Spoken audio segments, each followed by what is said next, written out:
vertical displacement of a plank with a body of mass m on it is varying according to law of y equal to sin omega t plus root 3 cos omega t. The minimum value of omega for which mass just breaks off the plank and instant of time first it occurs r. Okay, so let's understand the situation here first by drawing a diagram. So this is a plank. On this plank there is a mass m, and this plank is performing a vertical displacement motion, and it is following the law y equal to sin omega t plus root 3 cos omega t. Okay, so this is the addition of two sinusoidal functions. That means y itself is a SHM. Okay, so let's compare the given motion equation with this equation: a sin omega t plus b cos omega t. We know that this equation can be converted in this standard SHM equation form, that is a square plus b square, square root of s square plus b square is your amplitude, and this is sin omega t plus phi. Okay, and here phi is given as tan inverse p by a.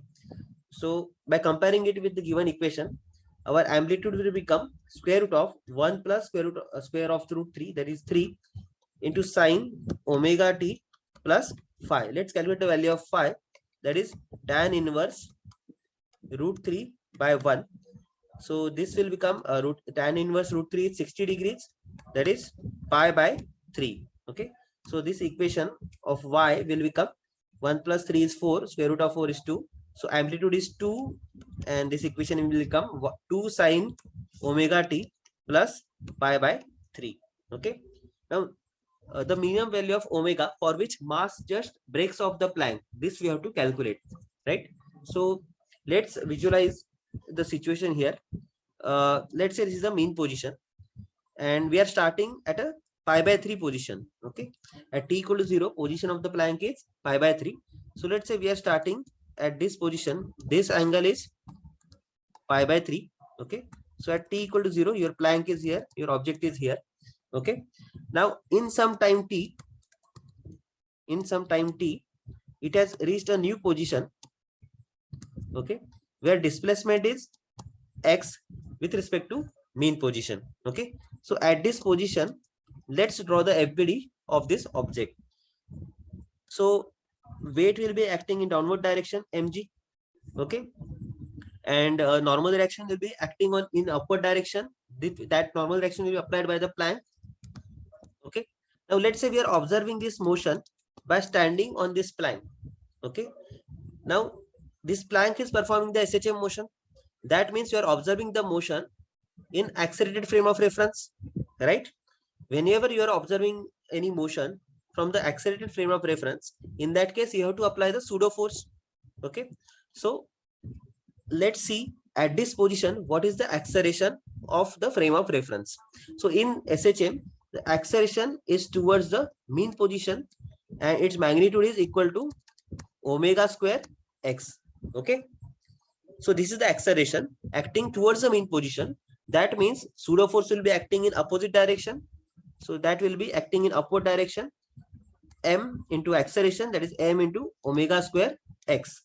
Okay, so now FBD is complete. So let's write down the equation: normal reaction plus m omega square x equal to mg. Okay, now the mass just breaks off the plank.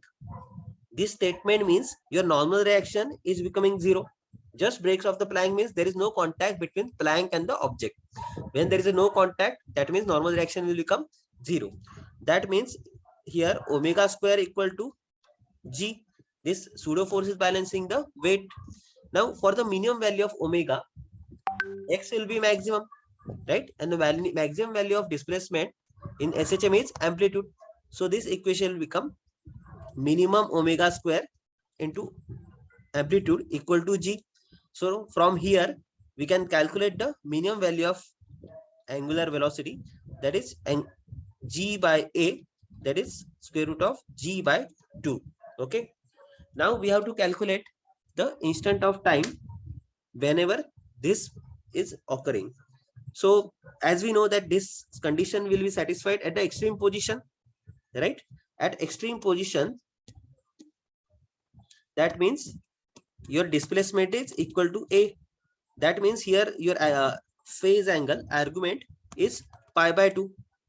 Now you are starting at t equal to 0 from this position, and in t time, if you are reaching here extreme position, okay, so we have to calculate this time t. So let's write down the equation. Starting position is pi by 3, okay, and in time t we have reached extreme position, okay. So from here omega t becomes pi by 2 minus pi by 3, that is 90 minus 60 degrees, 30 degrees, so pi by 6. So time period will be equal to pi by 6 omega. So if you substitute the value of omega, it will become pi by 6 square root of 2 by g. Okay, so option number A is correct.